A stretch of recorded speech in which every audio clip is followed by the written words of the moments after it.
নমস্কাৰ ছাৰবেদাসকল পুৰণি পেঞ্চন নীতি বাহাল ৰখাৰ দাবীত ৰাজ্যজুৰি প্ৰতিবাদী সভাৰে কৰ্মচাৰীৰ বিক্ষোভ আৰু অৱশেষত মাননীয় মুখ্যমন্ত্ৰীগৰাকীলৈ এখনি স্মাৰকপত্ৰ প্ৰেৰণ কৰা হয়। কৰ্মচাৰী পৰিষদৰ আহ্বানত জিলা সদৰত প্ৰতিবাদ, মুখ্যমন্ত্ৰীলৈ স্মাৰকপত্ৰ প্ৰেৰণ। পুৰণি পেঞ্চন ব্যৱস্থা বাতিল কৰি পুৰণি বিশেষকৈ নতুন পেঞ্চন যিটো আছে এই পেঞ্চন স্কিমটো কেঞ্চেল কৰি পুৰণি পেঞ্চন ব্যৱস্থা পুনৰ বাহাল ৰখাৰ লগতে কৰ্মচাৰী সমাজৰ বিভিন্ন সমস্যা সমাধানৰ দাবীৰে আজি ৰাজ্যজুৰি চৰকাৰী কৰ্মচাৰীসকলে প্ৰতিবাদ সাব্যস্ত কৰে।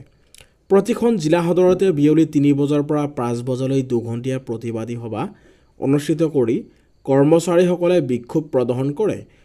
লগতে সদৌ অসম কৰ্মচাৰী পৰিষদৰ আহ্বান মৰ্মে প্ৰতিবাদী কাৰ্যসূচীৰ অন্তত দাবী সম্বলিত স্মাৰকপত্ৰ তেওঁলোকে জিলা উপায়ুক্ত আৰু মহকুমাধিপতিৰ জৰিয়তে মুখ্যমন্ত্ৰীলৈ প্ৰেৰণ কৰে। পৰিষদৰ সভাপতি দীপেন শৰ্মা আৰু সম্পাদক প্ৰধান দিলীপ কলিতাই সদৰি কৰা অনুসৰি পৰিষদৰ ৫২খন সাংগঠনিক জিলা সমিতিয়ে অনুষ্ঠিত কৰা প্ৰতিবাদী সভাত ৰাজ্যৰ ১৫০টাৰো অধিক সৰু বৰ শ্ৰমিক, কৰ্মচাৰী, শিক্ষক বিষয়াৰ সংগঠনে অংশগ্ৰহণ কৰে।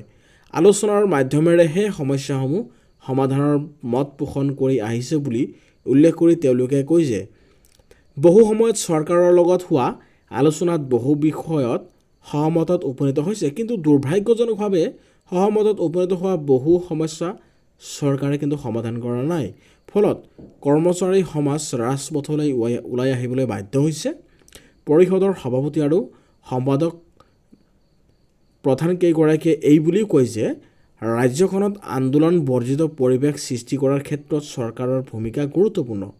চৰকাৰ এখোজ আগুৱাই আহিবই লাগিব। পুৰণি পেঞ্চন ব্যৱস্থা পুনৰ বাহাল কৰাৰ লগতে কৰ্মচাৰী সমাজৰ বিভিন্ন সমস্যা সমাধানৰ বাবে পৰিষদে ভৱিষ্যতেও বিভিন্ন পৰ্যায়ৰ সংগ্ৰাম অব্যাহত ৰাখিব বুলিও তেওঁলোকে সদৰি কৰে। ইপিনে গুৱাহাটী জিলা কৰ্মচাৰী পৰিষদৰ উদ্যোগত গুৱাহাটী চচলৰ ধৰ্ণাস্থলীত প্ৰতিবাদী সভা অনুষ্ঠিত হৈ যায়। জিলা পৰিষদৰ সভাপতি মহানন্দ কলিতা আৰু সাধাৰণ সম্পাদক হেমন্ত লহকৰে এক বিবৃতিৰ জৰিয়তে কৰ্মচাৰী সমাজৰ সমস্যা সমাধান কৰিবলৈ দাবী উত্থাপন কৰে। ১,০০০ৰো অধিক শ্ৰমিক, কৰ্মচাৰী, শিক্ষক বিষয়া উপস্থিত থকা আজিৰ প্ৰতিবাদী সভাত পৰিষদৰ সভাপতি দীপেন শৰ্মা, সম্পাদক প্ৰধান দিলীপ কলিতা, মুখ্য উপদেষ্টা বাহৱ চন্দ্ৰ কলিতা, যুটীয়া সম্পাদক মনোজ কুমাৰ লহকৰ প্ৰমুখ কেন্দ্ৰীয় সমিতিৰ অৰ্ধশতাধিক বিষয়ববীয়াই আৰু সদস্যই অংশগ্ৰহণ কৰে। প্ৰতিবাদী সভাত মুখ্য উপদেষ্টা বাহৱ চন্দ্ৰ কলিতাই কয় যে বিগত কেইবাবছৰ ধৰি সদৌ অসম কৰ্মচাৰী পৰিষদে ৰাজ্যখনৰ কৰ্মচাৰীৰ সমস্যাসমূহ আন্দোলন অথবা প্ৰতিবাদৰ সলনি সৌহাৰ্দ্যপূৰ্ণ পৰিৱেশত আলাপ আলোচনাৰ মাজেৰে সমাধানৰ বাবে আগবাঢ়ি গৈছে। ৰাজ্য চৰকাৰেও আন্তৰিকতাৰে তাক পৰিষদৰ সৈতে সহযোগিতা কৰাত ৰাজ্যখনত এক আন্দোলন বৰ্জিত পৰিৱেশৰ সৃষ্টি হৈছে। কিন্তু বিভিন্ন সময়ত চৰকাৰৰ লগত হোৱা আলোচনাত সহমতত উপনীত হোৱা সমস্যাসমূহ সময়মতে কৰ্মচাৰী এই প্ৰব্লেমসমূহ কাৰ্যকৰী নকৰাত কৰ্মচাৰীসকলৰ মাজত সংশয়, সন্দেহ আৰু প্ৰাপ্যৰ পৰা বঞ্চিত হোৱাৰ ভয়ে গা কৰি উঠিছে। নতুন পেঞ্চন ব্যৱস্থা ২০০৫ চনত যিটো বাহাল কৰাৰ সময়তে এই পৰিষদে বিৰোধিতা কৰি আহিছিল। ইফালে সম্পাদক প্ৰধান দিলীপ কলিতাই কয় যে আলোচনাৰ নামত বিগত বছৰ ধৰি চৰকাৰে কৰ্মচাৰী সমাজক আভুৱা ভাৰি আহিছে। সেয়েহে শীঘ্ৰে কৰ্মচাৰীসকলৰ সমস্যা সমাধান কৰিবলৈ তেওঁলোকে দাবী জনাইছে। ছাৰবেদাসকলে আপোনালোকে নিশ্চয় দেখা পাইছে, বিশেষকৈ OPS বাহাল ৰখাৰ কাৰণে আৰু NPS বাতিল কৰাৰ কাৰণে কৰ্মচাৰী পৰিষদৰ মাজত